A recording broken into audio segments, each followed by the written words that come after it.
ዘዋልድባ መነኮሳያን ቤቴ ግባ ታስባርካለህ ሰውን ምድር ቅርብ ነህ አንተ ለእግዚአብሔር። አባ ሳሙኤል ዘዋልድባ መነኮሳያን ቤቴ ግባ ታስባርካለህ ሰውን ምድር ቅርብ ነህ አንተ ለእግዚአብሔር።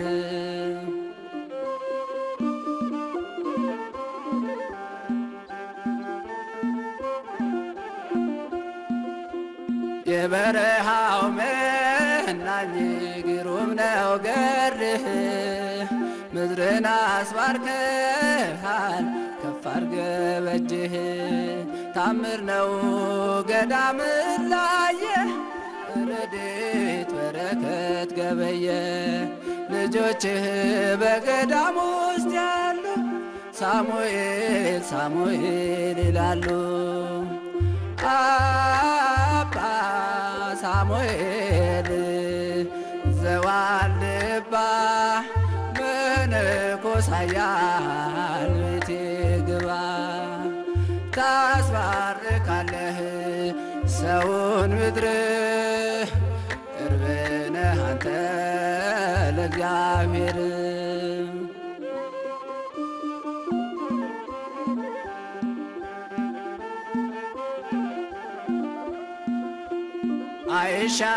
አይሻገርብሽ እህልም ኃጢአት ጌታችን ብሏታል ዋልድባን መሬት። ሕርመት ይዘው ልጆቹ በሙሉ ቋርፍ ነው ዘውትር የሚበሉ። የጣመ የላማተን ዮርዳኖስ ጸበል ምግብ ሆነልን። አባ ሳሙኤል ዘዋልድባ መነኮሳያን ቤቴ ግባ ታስባርካለህ ሰውን ምድር ቅርብ ነህ አንተ ለእግዚአብሔር።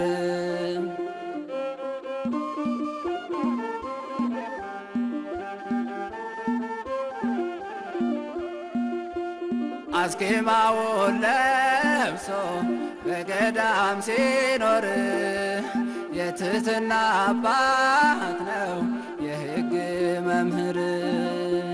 ሃሌሉያን ሄደን አይተን አብረን ታንተን እንኖራለን። ሃሌሉያን ሄደን አይተን አብረን ካንተ እንኖራለን። አባ ሳሙኤል ዘዋልድባ መነኮሳያን ቤቴ ግባ ታስባርካለህ ሰውን ምድር ቅርብ ነህ አንተ ለእግዚአብሔር።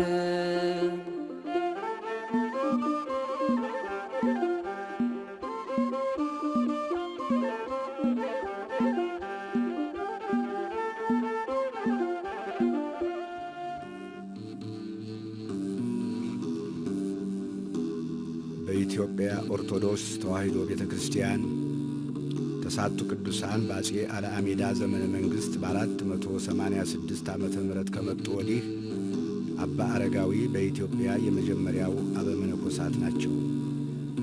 ገዳምን ለመጀመሪያ ጊዜ የመሠረቱ እሳቸው ናቸው። የመነኮሳትን አመጣጥ ለማስታወስ እንጂ ታሪኩ እንዲህ ነው ብሎ በዝርዝር ለመጻፍ አቅምና ጊዜ አይገኝም። በጥቂቱም ቢሆን ለማስታወስ በሰሜነ ኢትዮጵያ የሚገኘው የታላቁና የዝነኛው ገዳም የዋልድባ አብረንታንትን ታሪክ ባጭሩ እንመልከት። ይህ ገዳም በ4 ወንዞች የተከበበና ወይም የታጠረ ነው።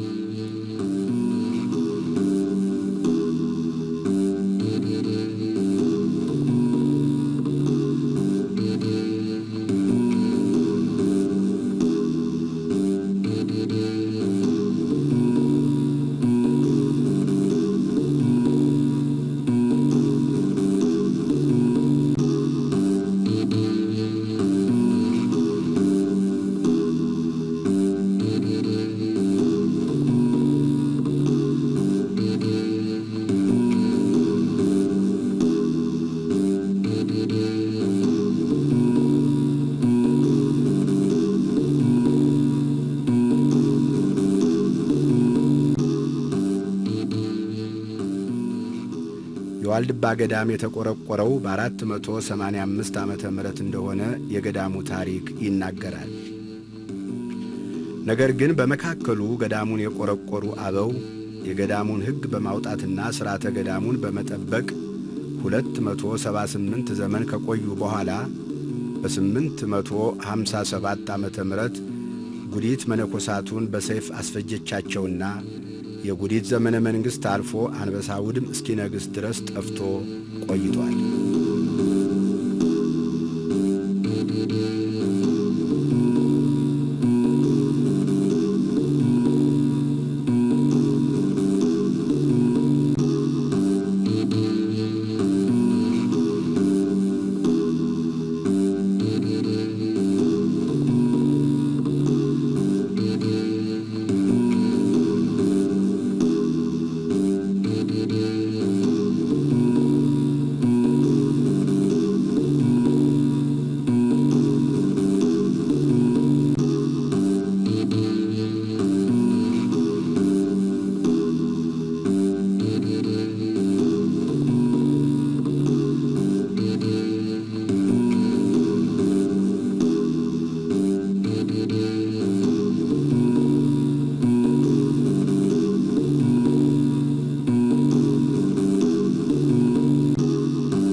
እግዚአብሔር በቸርነቱ ብዛት የጉዲትን ዘመነ መንግሥት አሳልፎ አንበሳ ውድምን በአባቱ ዙፋን ባስቀመጠ ጊዜ በ893 ዓመተ ምህረት ከተለያየ ቦታ 400 መናኞች መጥተው በአዲስ መልክ ገዳሙን እንዳቋቋሙት በታሪክ አምድ ተመዝግቧል።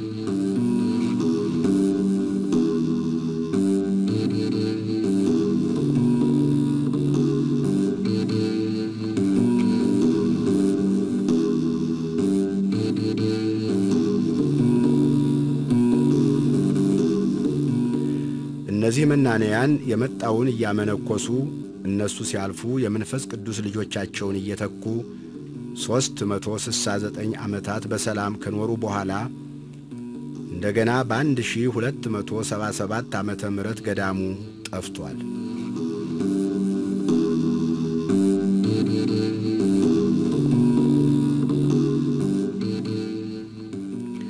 ተተኪም ባለመገኘቱ የነበሩትም በተለያየ ምክንያት እየሞቱ አለቁ።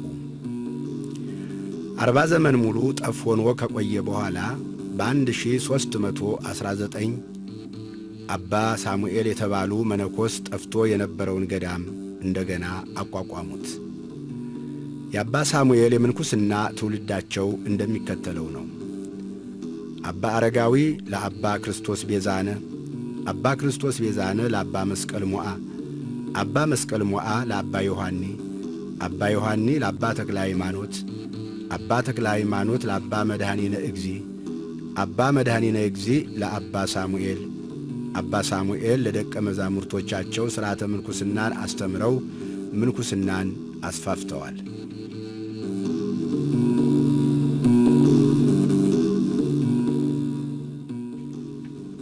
ወደ ዋልድባ የመግባት ሥርዓት። ለመጀመሪያ ጊዜ ወደ ዋልድባ የሚገባ ረድ ወይም ደቀ መዝሙር ወጣኒ ይባላል።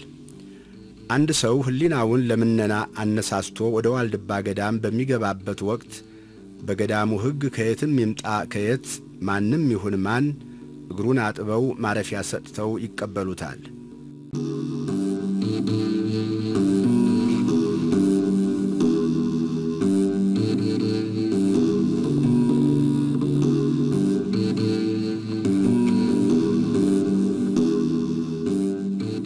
እስከ 7 ቀንም ማንም አይጠይቀው። ለጠበል ከመጣ 7 ቀን ተጠምቆ ወደ መጣበት ይመለሳል። አመጣጡ ለምነና ከሆነም ከ7 ቀን በኋላ የገዳሙ መጋቢ ከየት መጣህ፣ ለምንስ መጣህ ብሎ ይጠይቀዋል።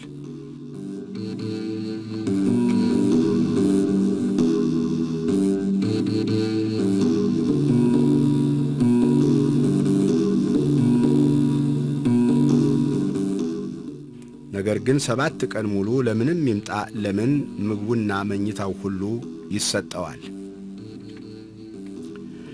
ለምናኔ ከሆነ ከመጣበት ቦታ ማለትም ከገዳም ከሆነ ከገዳም፣ ከትምህርት ቤትም ከሆነ ስሙን በመግለጥ ከእንዲህ ያለ ቦታ መጣሁ ይላል። ለምን መጣ ሲሉት አባቶች እናንተን መስዬ በዚህ ቅዱስ ገዳም ለመኖር መጣሁ ይላል። ወዲያውኑ መጋቢው ወደ በላይ ኃላፊዎች ያቀርበዋል። ከነሱ የሚነገረውም ይህ ቃል ነው። ወንድማችን በዓለማችን እንደ ገዳም ያለ ፈተና የሚበዛበት ቦታ የትም የለም። ሰብአዊ ፈተና ተሰብስቦ የሚገኘው በገዳም ውስጥ ነው። ስለሆነም አትችለውምና ወደ መጣህበት ብትመለስ ይሻልሃል።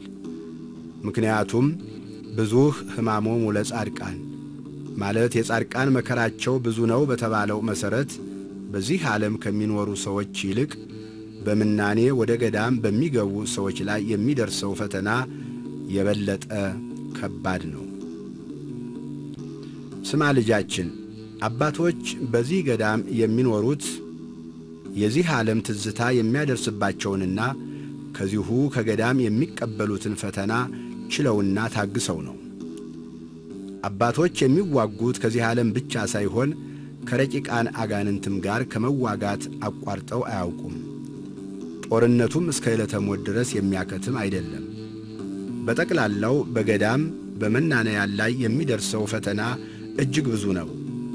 በእውነቱ ወንድማችን ወደ መጣህበት ብትመለስ የተሻለ ነው ይሉታል።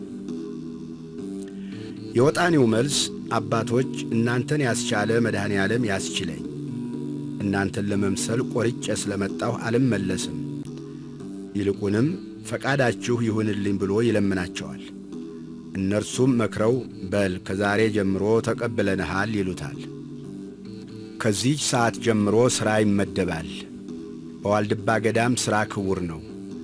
ፈተናን መታገስን፣ ያለማጉረምረምና ያለመታከት መታዘዝን፣ በተለያዩ ሥራዎችና በተለያዩ ገድሎች ሥጋን ማድከምን፣ ሕርመትን፣ ጾምን መለማመድ አለበት።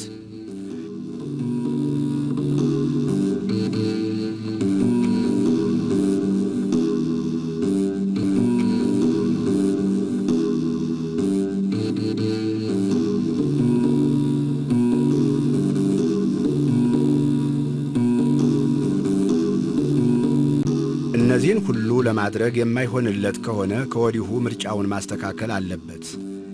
የዋልድባ ገዳም በአገራችን ካሉ ታላላቅ ገዳማት የሚለይበት በሁለት ነገር ነው። አንደኛ፣ በገዳሙ ሕግ በዋልድባ መሬት ክልል የሚኖሩ መነኮሳት እህል መብላት አይፈቀድላቸውም። ሁለተኛ፣ ዋልድባ ሲባል በጣም ሰፊ ቦታ ነው። የገዳሙ መሬት ሰፊ ስለሆነ በተለያየ ቦታ አትክልት በብዛት አሉት።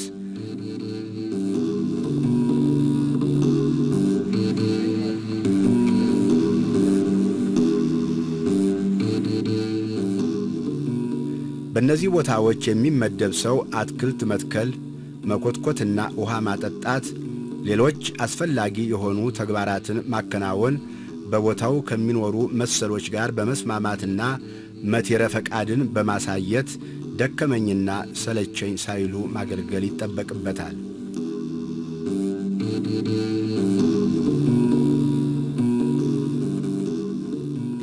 ይህ ጊዜ ጠባዩና ችሎታው አፍቅሮ ቢጽነቱ የሚመዘንበት ነው። ልክ እንደ አባ ዮሐንስ ሐጺር ትዕግሥትን ይጠይቃል። አባ አሞይ የተባለ አባት የደረቀ እንጨት ተክሎ ለምልማ እስክታፈራ ድረስ ውሃ እንዲያጠጣት ለአባ ዮሐንስ ሐጺር ትእዛዝ ሰጠው። አባ ዮሐንስም ያለማጉረምረም በትሕትና በመቲረ ፈቃድ በ12 ምዕራፍ ያህል ከሚርቅ ቦታ በቀን 2 ጊዜ ውሃ እየቀዳና እያመላለሰ ያጠጣ ጀመር። በሦስተኛው ዓመት ያች እንጨት ለምልማ አብባ ያማረ ፍሬ አፈራች። አባ አሞይ በዮሐንስ ታዛዥነት እጅግ ተደሰተ። ፍሬውን ለገዳሙ ማኅበር እንካችሁ፣ ይህ የታዛዥነት ፍሬ ነው ብሎ ሰጣቸው። በዋልድባ ገዳም የመነኮሳት ምግብ አትክልት ስለሆነ መነኮሳቱ አትክልቱን ግማሹ በቀን ግማሹም በሌሊት በፈረቃ ነው የሚያጠጡት። ታዲያ በዚህ እልም ባለ በረሃና አውሬ በበዛበት ቦታ በሌሊት ተነስቶ ባትሪን በመጠቀም ሙሉ ሌሊት ሲያጠጡ ማደር በጣም ከባድ ነው። አንዳንድ ጊዜ የባትሪ ድንጋይ በሚያልቅበት ጨረቃም በሌለችበት ወቅት እየሰሩ ጨለማውን ከተለያዩ ዘንዶች ከነምርና አሳማ ጋር የሕይወት መሥዋዕትነት በመክፈል የሚሠራበት ገዳም ነው። ዮሐንስ በልቡናው ዘወትር እግዚአብሔርን ያስብ ነበር። ለአንድ አፍታ ያህል እንኳን ሥራውን አያቋርጥም። እንደ ዋልድባ አነጋገር አትክልተኛ ወንዘኛ ተብሎ ይጠራል። ወፉ ቃል እግዚአብሔርን አያቋርጥም። አንዳንድ ቦታ ላይ በጋራ የሚሠራበት ነው። በሚያጠጡበት ጊዜም ድምፃቸው አይሰማም። በነገራችን ላይ የሚያጠጡት በመሸከም አይደለም፣ በመስኖ ነው። አንደኛ ሌሊት ሲያጠጣ ያደረው ጠዋት የሥራ ደወል በሚደወልበት ጊዜ ደከመኝ ሳይል ከማኅበሩ ጋር ወደ ሥራ ያመራል።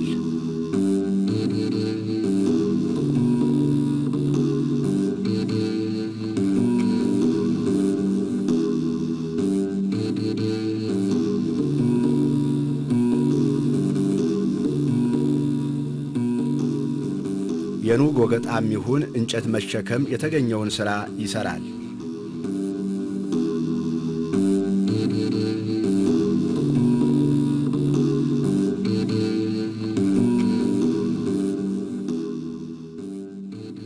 በወጣኒነት ጊዜ ጦር ሳይጠፋላቸው ዲያብሎስ በልዩ ልዩ ዐይነት ጦር እንዳይዋጋቸው ማለትም በትዕቢት ጦር እንዳይዋጋቸው ሰርተናልና አክብሩን አመስግኑን ሳይሉ በጥብዓት ማለት በቆራጥነት ዲያብሎስን ድል በማድረግ የምንኩስና ሥርዓትና ጠባይ ሃ ብለው ይማሩታል።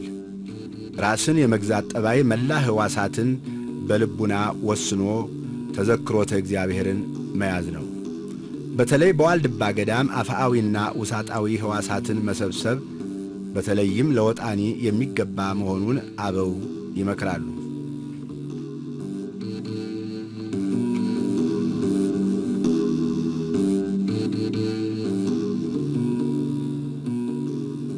ሰው አብዝቶ ሕዋሳቱን በገዛ ቁጥር በልቡናው የሚመላለሱ ምክንያቶች ከውስጡ እየጠፉ ይሄዳሉ።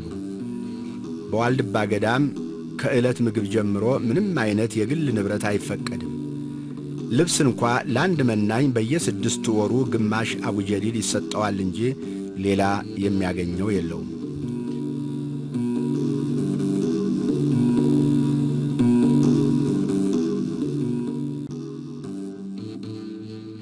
ቤትም ቢሆን በማኅበር ፈቃድ ይሰጠዋል።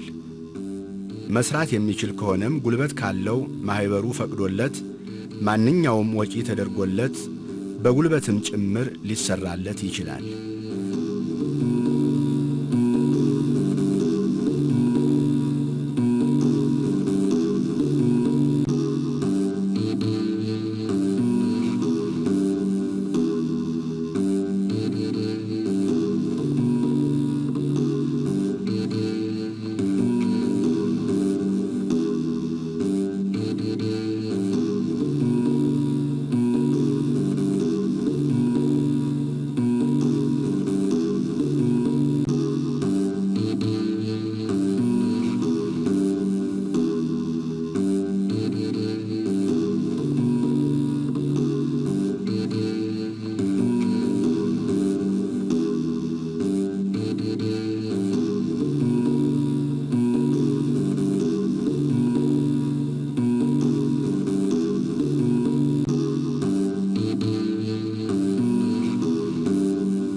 መስራት ሲያስብ የዓመት ረፍት ወስዶ ማለት ፈቃድ አግኝቶ መስራት አለበት። ሥራ ፈት ሆኖ መቀመጥም በዋልድባ በጥብቅ የተከለከለ ነው። ያለ በቂ ምክንያትና ያለ መጋቢ ፈቃድ ከገዳሙ ወጥቶ መዘዋወርም አይፈቀድም። አመጋገብንም በተመለከተ የገዳሙ ቀኖና የሚፈቅደውን የምግብ አይነትና መጠን ተላልፎ መመገብ ክልክል ነው።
በሥራ መለገም፣ ስህተትን መደበቅ፣ ጠቅላላ የዓለማዊና ሥጋዊ ፍላጎት ተገዥ መሆን የገዳማዊ ሕይወት ገጸ ባህሪ አይደለም።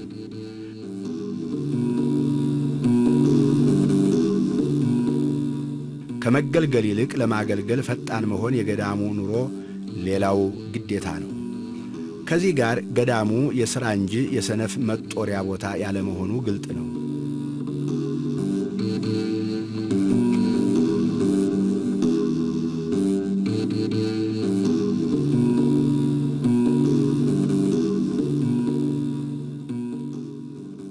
የዋልድባ ገዳም የሚተዳደረው ከጥንት ጀምሮ መናንያኑ ሰርተው በሚያገኙት ገቢ ነው።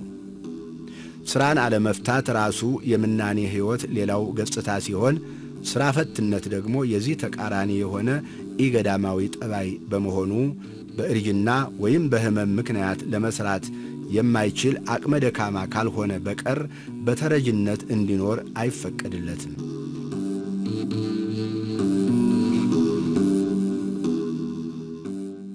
አቅመ ደካማ እንኳ ቢሆን ማኅበሩ ድካሙን አይቶ ከሥራ ነፃ እንዲሆን ካላደረገው በቀር እሱ ራሱ ደክም ያለሁ ልረፍ ብሎ አይጠይቅም። በዋልድባ ገዳም ከሁሉ በላይ ፍቅር በስታ ትታያለች። አፍቅሮ ቢጽ በዮሐንስ መልእክት በተነገረው ቃል መሠረት ወዳጆች ሆይ እግዚአብሔር እንዲህ አድርጎ ከወደደን እኛ ደግሞ እርስ በርሳችን ልንዋደድ ይገባናል። እግዚአብሔርን ማንም አላየውም። እርስ በርሳችን ብንዋደድ ግን እግዚአብሔር በእኛ ይኖራል፣ ፍቅሩም በእኛ ፍጹም ይሆናል። አንደኛ ዮሐንስ ምዕራፍ 4 ቁጥር 11 በሚለው ቃል መሠረት በአባቶች አንደበት ለወጣኔዎች ምክር ይሰጣቸዋል።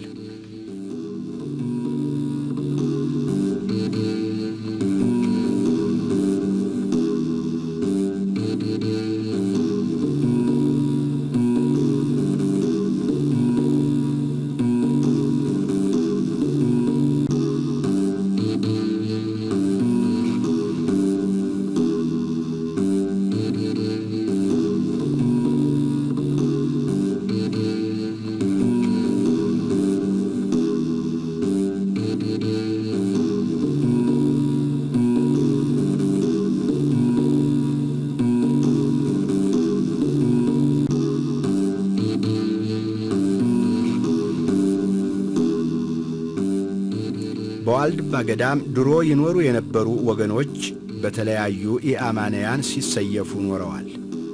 ለምሳሌ ማይለበጣ በተባለ የአትክልት ቦታ ብዙ መነኮሳት በጦርና በሰይፍ ሰማዕትነትን ተቀብለዋል።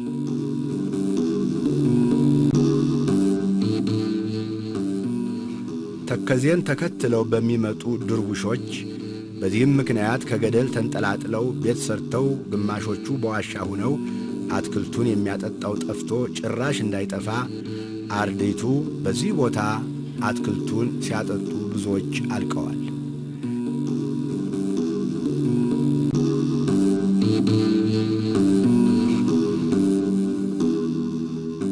የገዳሙ ታሪክ እንደሚናገረው ዛሬስ ማነው ባለተራ ማነው ባለ ተስፋ ለሞት የሚወርደው ሲባል አንዱ ተነስቶ እኔ ልሄድ ሲል አንዱ በል አንተ ቆይ እኔ ልሄድ አትክልቱን አጠጥቼ ሰማዕትነት እቀበላለሁ በማለት ለሞት ተሽቀዳድሞ የሄደ አትክልቱን አጠጥቶ በሰላም ይመለሳል። ካልሆነም ግማሹን ካጠጣ ወይም ሲጀምር ይገሉታል።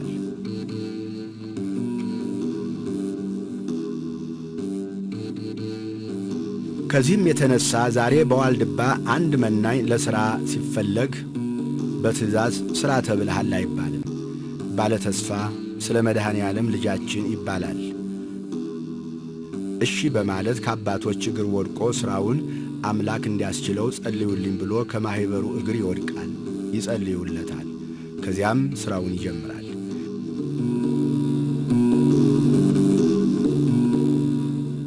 የመንፈስ ቅዱስ ፍሬ ፍቅር፣ ደስታ፣ ሰላም፣ ትዕግሥት፣ ቸርነት፣ በጎነት፣ እምነት፣ የዋህነት፣ ራስን መግዛት ነው። ይህንን ቃል መመሪያ በማድረግ ሥራውን ይጀምራል። የክርስቶስ ኢየሱስም የሆኑት ሥጋን ከክፉ መሻቱና ከምኞቱ ጋር ሰቀሉ ተብሎ ተጽፏልና።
በዋልድባ ገዳም የሚኖሩ አበው ለእግዚአብሔር በመታዘዝ ፈቃዱን በመፈጸም የሚፈጽሙት ተጋድሎ እኛ እንድንጸና ያደርገናል። ዛሬ ያለው የሚታየው ነገር የሥጋ መሻቱ፣ የዐይን አምሮቱ ኃላፊና ጠፊ መሆኑን ተገንዝቦ ክርስቶስን መከተል እግዚአብሔር አምላክ በየዘመኑ ሁሉ ለሚነሱ ሰዎች በፍቅር በቅድስና መልካም የሆነውን ሁሉ በመሥራት በእምነት ጸንተው ስለ ሌላ ወንድም ቤዛ በመሆን ሰማዕትነትን በመቀበል አልፈው አስተምረውናል።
አባቶች ይህን ገዳም ለእኛ ያስረከቡን የላመ የጣመ ሳይቀምሱ የሞቀ የደመቀ ሳይለብሱ ጤዛ ልሰው ድንጋይ ተንተርሰው ድምፀ አራዊትን ግርማ ሌሊትን ታግሰው ከዓለማዊ ኑሮ ርቀው ከሥጋዊ ግብርና ተድላ ደስታ ተጠብቀው በሥራ ተጠምደው ከሰው ሸክምነት ተላቀው ራስን በራስ እየረዱ ዘወትር በጾምና በጸሎት በገድልና በትሩፋት ተጠምደው እግዚአብሔርን በሙሉ ዘመናቸው በማመስገን ልክ እንደ አባታቸው እንደ አቡነ ሳሙኤል ዘዋልድባ መስለው ነው።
ከዛሬ ጀምሮ የማህበሩ አባላት ሆናችኋል።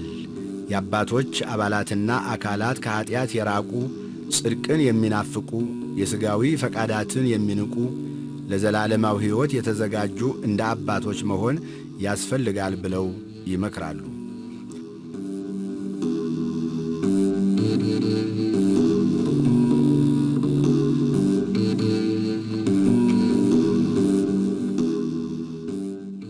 የዋልድባ ገዳም ከመነኮሱም ቢሆን የረድነት ተግባርን እጥፍ ድርብ ያደርገዋል እንጂ አይቀንሰውም።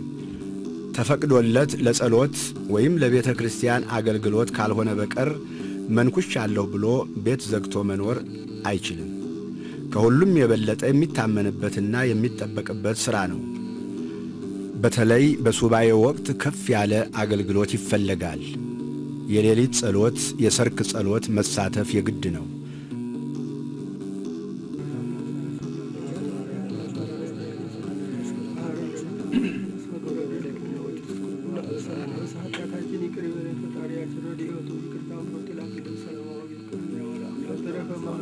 ሌሊቱን